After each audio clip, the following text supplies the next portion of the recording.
Welcome back to Sideline Shenanigans. We're here continuing our off-season series, but we're going to step away from the divisions for a second, address some news, some topics. It's been a busy off-season already, you know? I know, it A feels lot like happening. it's non-stop.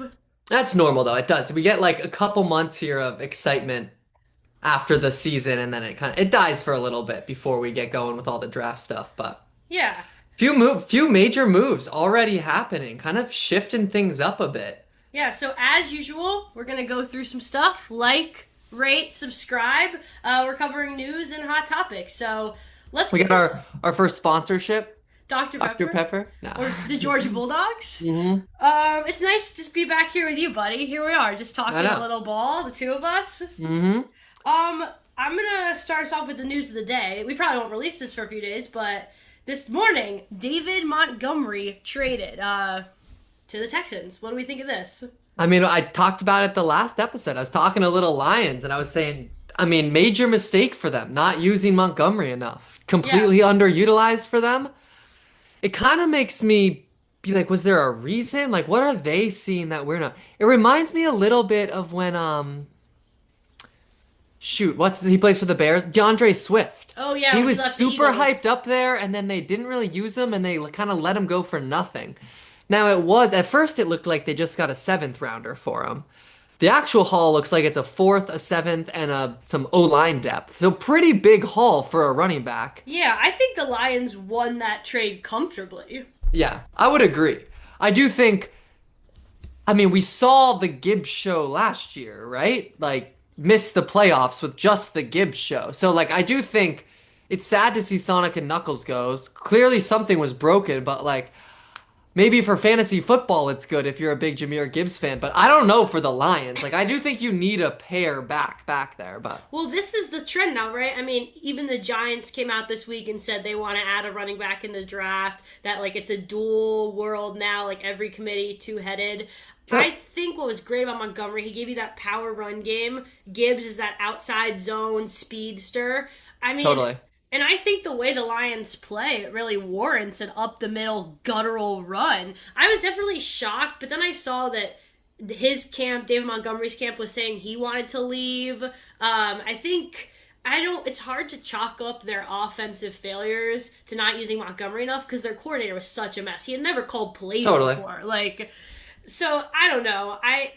I think this is the first of many running back moves. I think the running back market is changing. People need running back, and people want several running backs. But that said, I think Gibbs might be 1.1 now in fantasy. I mean, that Yeah. is huge. Absolutely. Zero committee as of now. There are a lot of free agents. I mean, their thinking is like, hey, he's not happy. Maybe there was some locker room stuff. He didn't feel like he was being utilized. And I mean, I agree with him, but I see why he would want to leave. So maybe there was starting to be some tension there. And they're like, hey, we can go get, name your guy for $8 million and have it be, a little better vibes. But it felt in 2 years, man, those vibes shifted. They were the highest vibes running back duo in football, right? Yeah, I mean... 2 seasons ago. Yeah, 2 seasons ago, I played Montgomery in my flex every week. Like, it was He a had, like, guaranteed 17 15. touchdowns. Yeah, Yeah. guaranteed 15 points.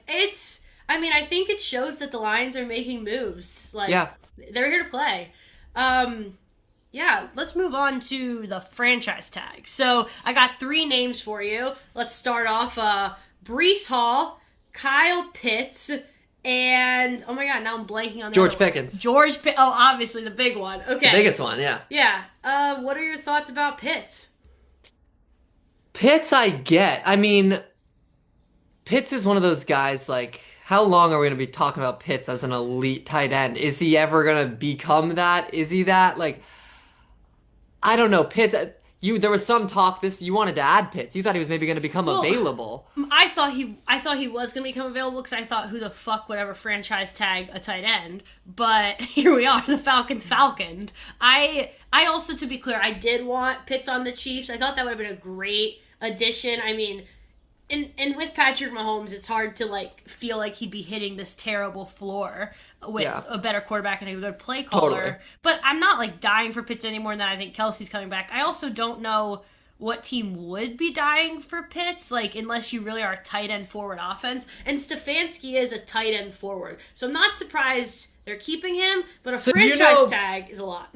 Do you know the details of the tag? Is it 15 million? What is it per year? Yeah, I mean, Schefter... I think I read 15. Yeah, I think the tight end is about 15. Yeah.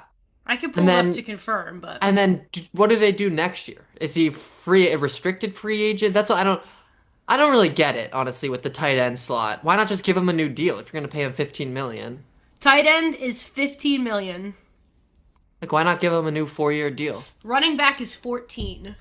I know, that's the thing. That's steep. But Brees got the transition tag, right? Or they said they're gonna, which is less. I don't think they've done it yet. The transition tag is 11, and the franchise tag is 14. Finishing up on Pitts, though, I just don't think a tight end's worth a franchise tag, even though Stefanski uses tight end. So if this is going to be Kyle Pitts' final breakout year, if I don't see it in the first year of Stefanski, I mean, I'm pretty much already out, but I'm out. I'm not a big believer in Stefanski, which is kind of a hot take. A lot of people love the guy. I just don't know where we've seen him be successful in the league as a head coach, really. Like, maybe, like, is he going to save Michael Penix, or I don't know. I mean, I'm a little worried about the Falcons. I think for how good their defense was this year, like, they were not good enough for the amount of first-round picks they have on offense. It's kind of insane. But they should be good. They got Bijan. They got Drake London. I mean, if Kyle Pitts can be the second or third option to a Drake London and someone else, like, he should be good. It does Top 10 quarterback, yeah. Yeah. Sort of. Now, we'll see what happens with the Falcons. They're exactly what they're going to be that they've been every year. Like, they are just a eight-ish win team. Maybe they get to that 9th win. Maybe they get 7 wins. Like, yeah, I mean, if I'm Pitts, I want out, but I could see them tagging him for, like, a long-term deal, like, to try and get a long-term deal. Right, that's what I'm wondering. I don't see the vision yet with the tag. I guess it'll come to fruition shortly, but we'll see what happens. Let's go to Breece Hall, who we talked about this a little on our AFC East episode, so go check that out. If you're the Jets, franchise tag a running back and pay him $11 million who wants to leave your organization. What's that? I mean, the tag is often used when guys aren't, like, totally happy, honestly, or you don't know if you need to, like, you can't give them a long-term deal. They don't even want to be there. You don't want to let them walk for nothing. I get this tag a lot more. I think this is what Jets fans wanted. Like, they don't really care if he's happy or not. I think Jets fans kind of want Breece Hall around. Him and Garrett Wilson are low-key the face of the team, right? Yeah, I mean, Sauce is gone. I felt like Sauce and Garrett were the face of the team. Yeah, Breece is the second most famous player now on that team. Yeah, so I get it from their standpoint. $11 million in the grand scheme of things. I mean, maybe it's a lot for a running back, but I do think the running back market is growing, and teams are being like, oh, we need 2 running backs now. Like, I could see slowly franchises shifting a little bit of that insane receiver money more towards the running back position, and those contracts getting a little bigger. So to me, $11 million for Breece for a year, I'm fine with it. I mean, Jets are completely irrelevant, so keep your star, try to fill up some seats. I don't mind it. I totally disagree, honestly. I feel like they need... Why have a running back when you don't have a quarterback? Like, and also they drafted Braylon Allen this year, who honestly has major upside. Like, I know you shit on me because I believed in him for fantasy, but he, like, has upside. They didn't even use Breece all the time. It was like a 3-headed back. I don't think you pay a running back a major contract for a 3-headed committee. Okay, I hear you. And that is my exact take with Justin Jefferson on the Vikings. But it's like, it's a $30 million difference. You know what I mean? Like, you're giving a guy $40 million when you don't have a quarterback versus giving, like, your star $11 million when they don't really have a chance at finding their quarterback this year, I don't think. I think they think they're going to draft Ty Simpson. Okay. With the Colts pick. But that still wouldn't be a win now situation, but. Oh, yeah, no. I just think, I agree. I'm pro, like, don't pay anybody until you get your quarterback. Save all your money and all your picks. Get your quarterback and then do stuff, but they just feel so far away to me. I'm like, 11 million, I don't hate it. Yeah, that's fair. I think I just want to see him on a winning team. He's a winning player. Totally. Let's move on to the last franchise tag, the one everyone's talking about, George Pickens, Georgia Bulldog, national champion, locker room cancer, problem on and off the field. sometimes gives up on games. OPI King Pickens. Franchise tag from the boys. I mean, I kind of wanted Pickens to be available. I think he would Yeah. have been kind of a fun conversation on the market. I potentially wouldn't have hated him at the Patriots. I think he has elite upside. I mean, there was a lot of this season where he was the best receiver on that team. Yeah.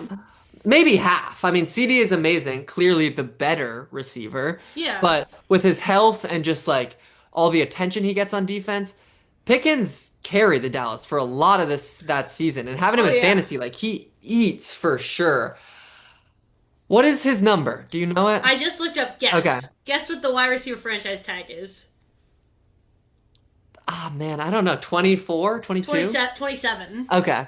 Yeah, And that's a high number. But that's a good receiver is a $30 million at this point in the league. more. I mean, a great receiver is in the 40s. A good receiver is around, like a solid one or two is going to I be. think Pickens is going to want the CD contract of like 30 or 35. Yes. He That's knows why he's- this is great for Dallas. You know what I mean? Like, Oh, I think he's not going to report to camp. That's my prediction. Because hold out. Well, because if you go to camp and then leave, that's like really bad, like super fine, get in trouble. But if Yeah, you yeah. don't report at all, it's not as bad, like financially, reputation wise. So I expect Pickens not to report to camp. I'm And expect- then what is Dallas's options? Trade this, him? This is no. Tag and trade? This is going to be the story of the summer. We're already talking about it. It's fucking March, and Jerry already is in our news cycle, even Yeah. though they're irrelevant. Like This is Jerry's move to stay in the news, you think? yeah, I think this Yeah. is to stay in the news. I could see them tagging him and like try him playing under the tag eventually, maybe skipping everything but like preseason. I could see him demanding a trade, or I could see them getting some sort of long-term deal done August 30th. Like, Sure. I think that's the Dallas way. It's going to be messy. Totally. Yeah, I mean, I like him staying in Dallas. I mean, Dallas is, again, they're another team that, are they a real contender? Probably not after the Micah trade. Like, I just feel like they're an offensive Yeah, kind but of rainbow strip for fantasy. Like, that's true. I mean, I love it for fantasy, Yeah. but they are Target brand Bengals. They are the worst version of the Bengals. They don't have as good of a Absolutely. quarterback. I would take T over George Pickens. I would take Jamar over CD. Like their offense, their defense is a mess, and their offense is going to have to put up 45, and they will be able to put up 45, but the other team might be able to put up 48. I think it's a disaster class. I think I would not pay two receivers after seeing what happened to the Bengals. So, absolutely. I mean, I don't think they're competing. Like, they're not considered a contender going into this year, right? Dallas, Yeah. not even really that close. Like, also, they got rid of so much of the draft capital that they got with the Micah trade doing the Quinn and Williams trade. So, right. let's wrap up with a little Vikings talk. I'm going to hit you three names that have been attached to the Vikings. Kyler Murray apparently wants to go to the Vikings because obviously if I'm a free agent quarterback, I want to go to Kevin O'Connell. Aaron Rodgers, there's been talk about that. I think that's like mostly media though. And then Anthony Richardson. Oh, who should be the Vikings quarterback next year? I think in this cycle of like free agent quarterbacks, I have this weird gut feeling that Kyler Murray is going to be the best out of all of them this coming season. Yeah. I think he's and I like him a lot on the Vikings actually because that is a good win now team. And Yeah. like Kyler Murray on the Vikings with O'Connell, with Justin Jefferson, like I could absolutely see that team in the playoffs. I do think health is a concern. Like he's got to be available, but we're not that far removed from Kyler Murray setting the quarterback market and like getting that deal. Like what Yeah. 4 years ago? Yeah, 2022, 2023. I mean, the league comes at you fast, and it came at him real fast, and he is not the same guy. But you see it all the time. Cardinals are a joke of a franchise. Like they're not real. Yeah, I think my stuff with Kyler, I mean, the Jonathan video... Gannon, I hated Jonathan Gannon. Like, Oh, yeah. yeah, I just think with Kyler, I'm be worried about the off-the-field stuff. Like, I just don't know if I can take him seriously as a franchise quarterback when we know he doesn't watch film. He's, like, not really one of the guys. He wants to like be a gamer. Like all that stuff is a huge concern. Also, are the Vikings then just like sealing their fate as the Steelers, where they're gonna win 9 to 11 games and be a first round exit and never actually find your quarterback? True. So are you thinking go no one, go draft again? I think give up on JJ, go draft? I think you go Kirk Cousins because he's not going to win a ton of games. He's not a long-term answer. He knows the system. The locker room likes him. So you're thinking is go Kirk Cousins because he'll win you less games? I mean, I think it's more of a clear transition. Like, Kirk can have a good year and be done. If Kyler has a good year, you're going to fall in the trap of, like, let's sign him to a 3-year deal. Like, with Kirk, it's truly... Hell no, bro. They'll sell after a 14-win season like they did with Darnold. They don't care. Yeah, They'll move on real quick. I don't know. I guess. I don't know. My answer is, like, I guess Kirk, because it makes the most sense logistically, and maybe try and get one of these later round QBs to compete with JJ for the second spot. Like, truly invest in quarterback. Kirk, to me, feels like... I hate Kirk at the Vikings. That's like you're just going back in time 5 years. You haven't moved forward at all. You have no like upward motion. It's like 6 steps backwards basically after you got Darnold and won 14 games and we're good and drafted a first round quarterback. And it's like after all this work and all this capital we spent, let's go get the guy we let go 5 years ago. Like I hate that. I don't think it works at all. He would be my like last pick for the Vikings. Like do anything but go back to Kirk Cousins, honestly. I mean, my real answer is I don't know if the Vikings are finding their quarterback because I believe in karma. I think that they're Sam Darnold cursed. Like they fucked up. Totally. You don't like Anthony Richardson at all there? Maybe.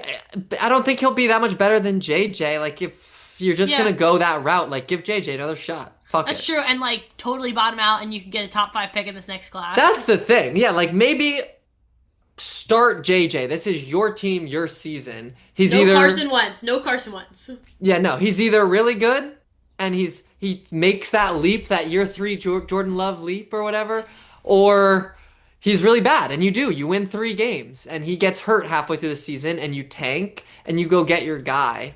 Arch Manning, baby. I mean, Arch Manning on the Vikings would be great. I think that's probably the best choice overall for them. I just don't know. Kevin O'Connell, we thought the Vikings were so bad this year. They finished 3rd in that division and won 9 games. Like, they were not ass. They just, like, Kevin O'Connell gives them such a floor. I just am worried he won't bottom out. But as for Anthony Richardson, his camp is now saying he'd be interested in going to the Chiefs and sitting behind Patrick and learning from Reed. Do you like that for AR? Yeah, I like that. I think his camp is aware like he's probably not a starting quarterback at this point. And when he was drafted number 4th by the Colts, it was like shocker. The Colts fans were extremely excited because his upside was huge and they were like, "Man, we maybe got the guy." But he was super raw. Like I do think like sitting 3 or 4 years isn't insane for a guy that raw. I worry about a lot of stuff with Anthony Richardson. I mean, he was like, I collect some sports cards, right? There was a time when Anthony Richardson was like the most expensive cards on the market, like not that long ago. Like people thought his expectations were through the roof. Yeah. And I think his ceiling is still potentially there, but he kind of reminds me, and this guy's making a resurgence this season. Might be a starter this year. But like Malik Willis. I remember the Titans drafted him, right? Yeah. And I think it was Vrabel at the time. Vrabel was not a fan of him, really. Like, you could kind of tell immediately. Did not trust him at all. But he had this huge upside. And now he's bounced around to a few different teams. It's his, like, 4th year in the league. And he showed some promise. Like, I do think AR could do that. And, I mean, I am absolutely rooting for Mahomes' health, but backing up a guy who's coming off an injury, like... Yeah, we might need someone a little more stable. There. Yeah, it gets a little sore or something, like... You might find yourself on the field. So I like it a lot for AR if he can finesse that. And for you guys, you never know. Yeah. Also, why not learn under Reed and Mahomes? Just like, why not? Exactly. Let's do this last news really quick before we get into our hot topics. Apparently the Seahawks are maybe moving on from Kenneth Walker. What do you think? I like it. I think... Yeah, me too. It's good to move off a guy a half a season early. That's a recipe for success. Running back, again, it's like, I think he was the Super Bowl MVP because neither offense could really get much going. He was the only offensive player. And that was the one thing that worked, right? Yeah, like, it was up for grabs, and I think he ran the most yards on the Patriots out of anybody all season in that game. So, like, yeah. great performance. I like selling high, or I mean, he's a free agent, right? Yeah, it would be So he'll like, just walk. So you do get nothing for him, I guess. That kind of sucks. But but he wants the Saquon contract, so I wouldn't pay Kenneth Walker the Saquon contract. He's a little exactly. old. And also, like, he only got that because they like Charbonnet a lot. Charbonnet was injured at the end of the year, but Oh yeah, that would have been a split back. Like, Darnold probably would have ended up MVP if no, the Charbonnet. kicker. Oh, you're right, actually. The kicker would have, but it Um, would have I, been close. Like, he wouldn't have probably got it if it was a split field with Charbonnet. So, like, oh they're yeah, they're fine at running back. They could draft a third or fourth rounder and Charbonnet can have also be a one. He could be a exactly. That's what I mean. workhorse. Upgrade Charbonnet to one and get some depth help. Yeah. Yeah, I also he's been linked to the Chiefs. ETN's been linked to the Chiefs. I'm gonna say right now, I don't want us paying Kenneth Walker money. I'd much rather go for ETN. What I like about Seattle is they're moving off of this guy who can't really catch out of the backfield. He's not the most reliable blocker. Like, he does have a lot of downfalls as a running back. He's just a good pure rusher, and I don't believe in second running back contracts. This is a great move by who's their GM, John Schneider. He's fantastic. Yeah. So I agree. I like it a lot.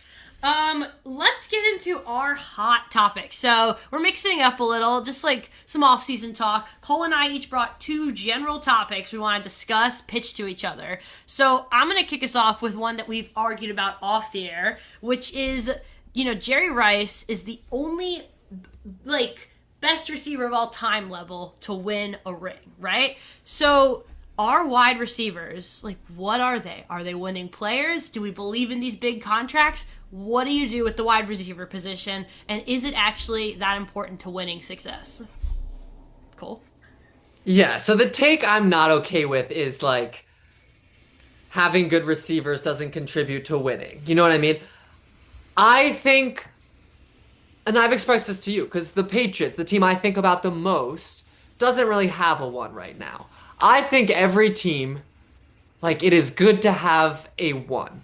Like, I want Justin Jefferson. I would pay Justin Jefferson $45 million a year to get him. Like, that I think is worth it. And I do think, I mean, at the same time, to counter your argument, most of the, we've seen Cup win Super Bowl MVP. Yeah. You know what I mean? But I don't put Cup in that Edelman. tier.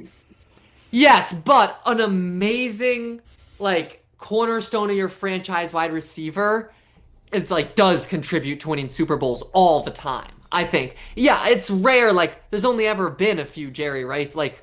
Jerry Rice, you're right. I mean, one of the biggest crimes in humanity is Calvin Johnson never got a ring with Stafford. You know what I mean? They played together for what, 9 seasons and did nothing? Also, that was devastating. Besides the undefeated year where you guys lost to the Giants in the Super Bowl, the Patriots with Randy Moss were worse than the Patriots without Randy Moss. It was a disaster for those next 2 years. But that's the greatest season we've seen since the 70s and the Dolphins. He was unbelievable. We haven't seen a receiver have that kind of a year. I hear that, but then in the Super Bowl you couldn't finish it off. What if there was that defensive player who could have finished it off? My whole take isn't that you shouldn't have good wide receivers, or that wide receivers don't contribute to winning. It's more that what the market is dictating for wide receivers, I think, is not as valuable as other positions. So if the Patriots want to go get a $40 million wide receiver for these next year or two, I'd be like, yes, because Drake May's on a rookie contract. Once you pay your quarterback, I expect him to do more with less. I want to pay my quarterback. I want to get a solid line. I want to pay a few defensive stars and maybe have a B plus wide receiver, even an A minus, but not that S tier $40 million. I just think it's not my priority. That's fair. I am pro S tier if you have one. I mean, don't sign T and Jamar. Mm-hmm. Don't sign, multiple guys. Who were we saying earlier was the Cincy 2.0? The Dallas. Oh, yeah, Dallas. Yeah. CD and Pickens. It's then you're missing valuable players at other positions, and you don't really need that. I fully agree with that. I do think, yeah, I want JSN on my team. I want Jamar Chase on my team. I want Justin Jefferson on my team. I do want CeeDee Lamb on my team. Those guys, I think, separate your ceiling from other teams. I don't think that it's a coincidence that Patrick Mahomes won his first Super Bowl with Tyreek before he was paid. And then as soon as we paid Patrick Mahomes, we got worse and we had to let Tyreek go and then we got better. I think that's like a trend we see. If you're the Seahawks and you're paying Darnold that super team-friendly deal, go pay JSN. I just think the like... One thing I'll say, and this isn't... I mean, this is just to make this point. This isn't anti-Chiefs talk. But I think this was the first season we saw Mahomes without a elite, one of the best pass catchers in the league. Because before that, Kelsey has been that, right? Yeah. And he had Tyreek. Like, this was the first time we saw him without one of the best pass catchers potentially in football. And, like, it was a disaster. Like, having one guy that is so much better than the majority of players just... It changes the way defenses prepare for you. It changes what's available. Yeah, I mean, people all still, around the field. People still double Kelsey because he is our best pass catcher. But I will say that I don't think having a number one wide receiver or lacking one was the problem for the Chiefs this year. I think it was just disaster. We talked about this a little today. Just disaster class across the board of like emotional letdown of a Super Bowl slump. Yeah, so, totally. I don't know. What's your first? I do think it opens a lot up though. Even if that guy's not catching all the passes, like. Yeah. Just having somebody that's a threat is so nice. It's just our food for thought episode. Yeah. What's your first one? I'm going to totally change it up here. I'm going to go a little rule change potentially. Oh, yes, so the let's go. UFL is changing some stuff up. I just want to get your opinion on it.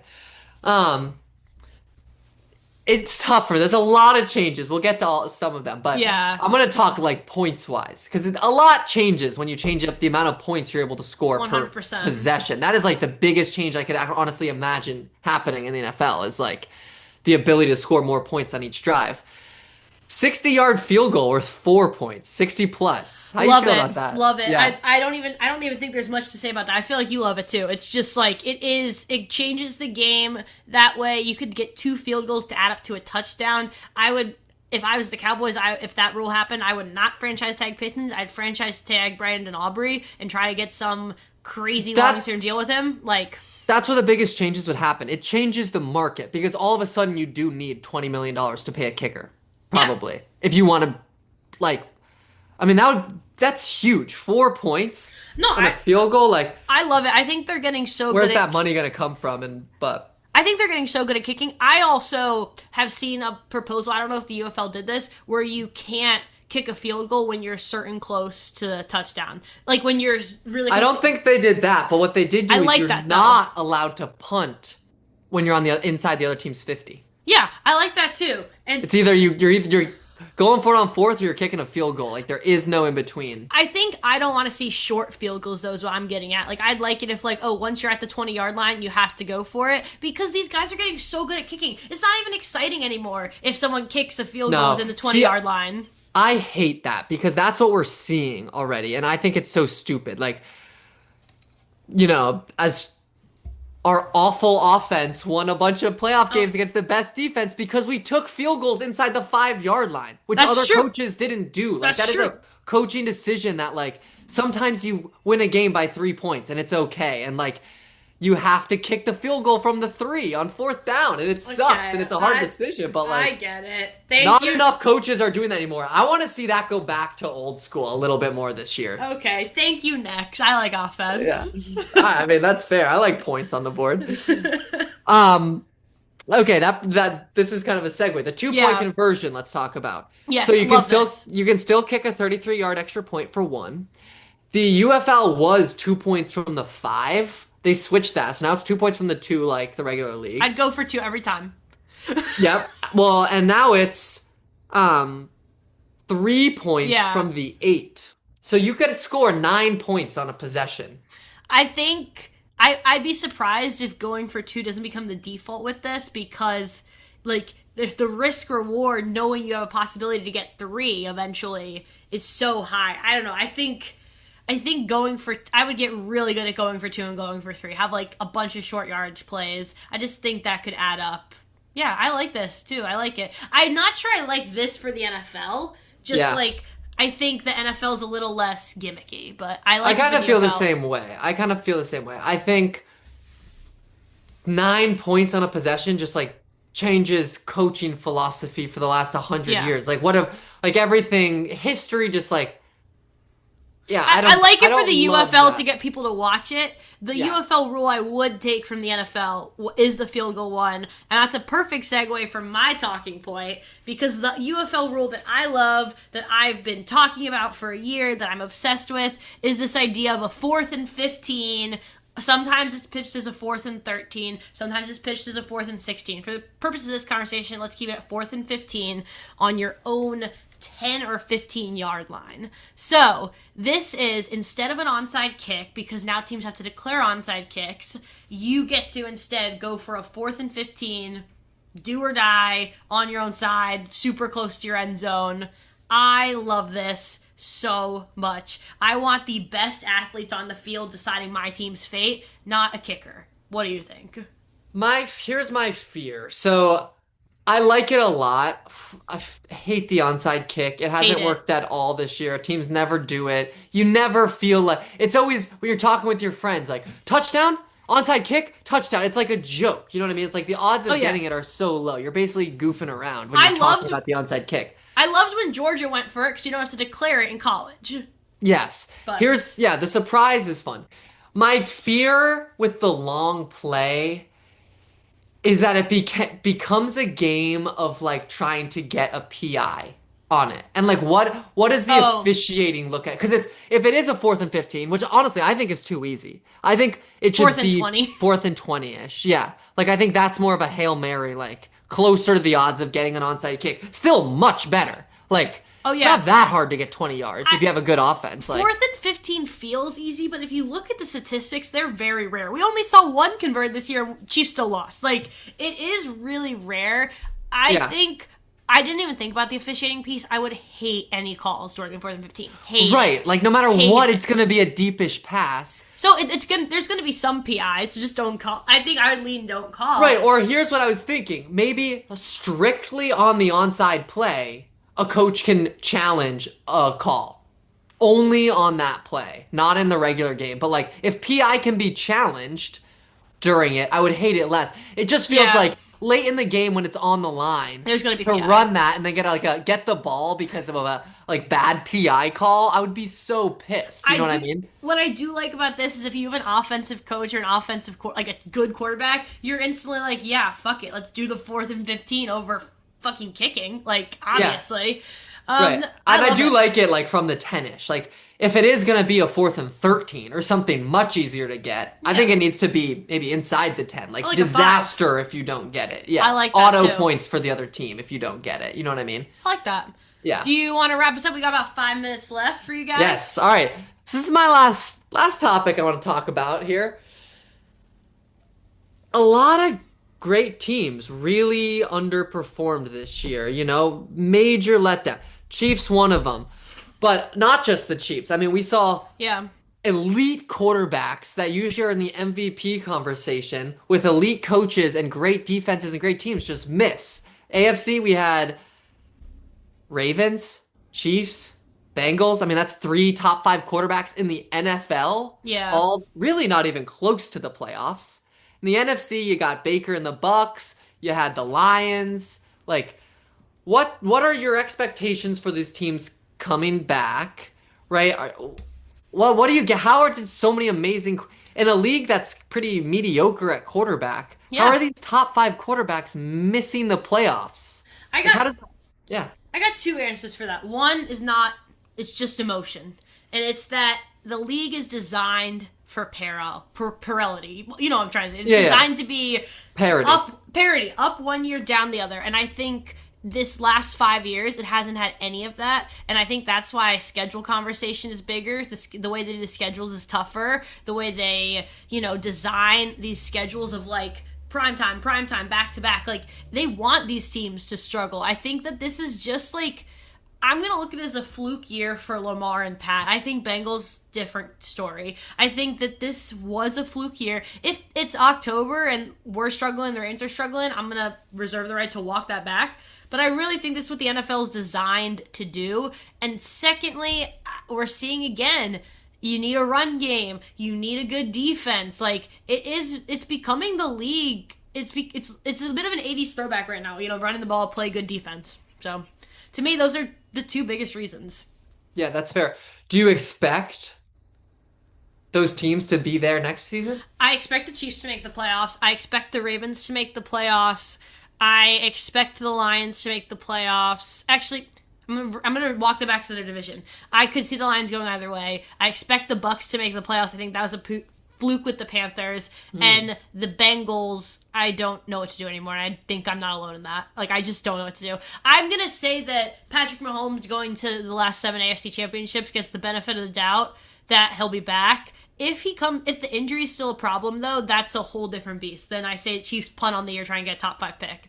And I think Lamar does this.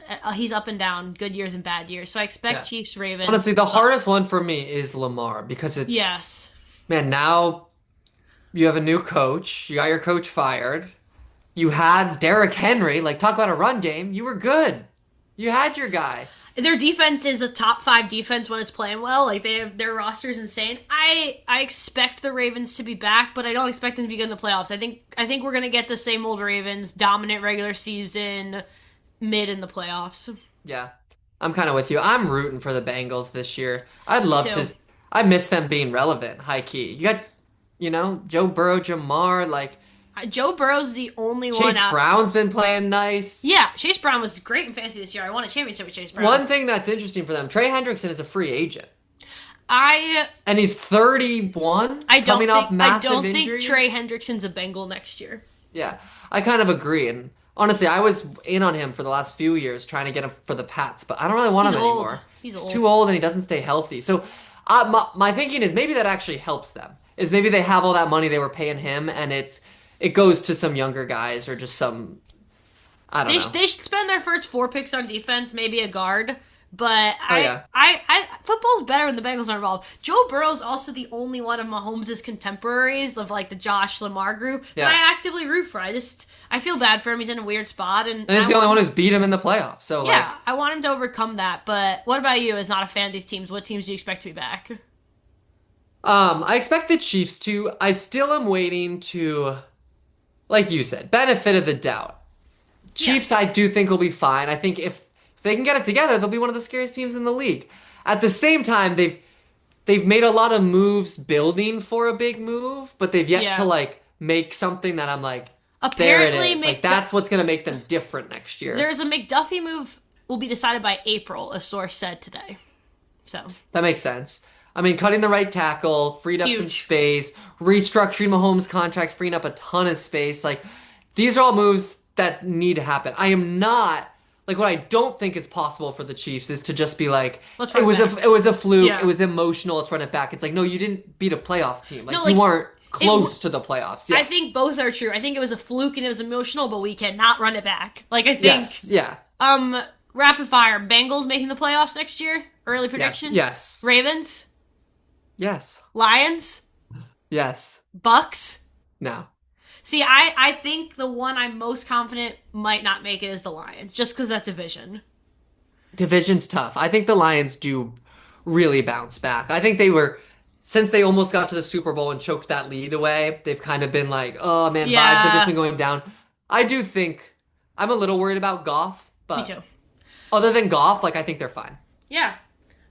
This was a great news episode and big topics. Hit us up if you guys have any big topics you want to discuss. And if you are a fan of any of these football divisions we haven't talked about yet, AFC South, AFC North, NFC West, NFC East, and NFC South, DM us. Maybe we'll come talk ball with us. Yeah, definitely. A lot more gonna happen here soon. Let's go. I was watching a little combine. You got to make sure you're watching the combine here. Hit that combine up. Like, rate, subscribe. We'll be with you with some draft talk soon. It's coming up. It's coming. Have a good one, guys. Peace. Peace.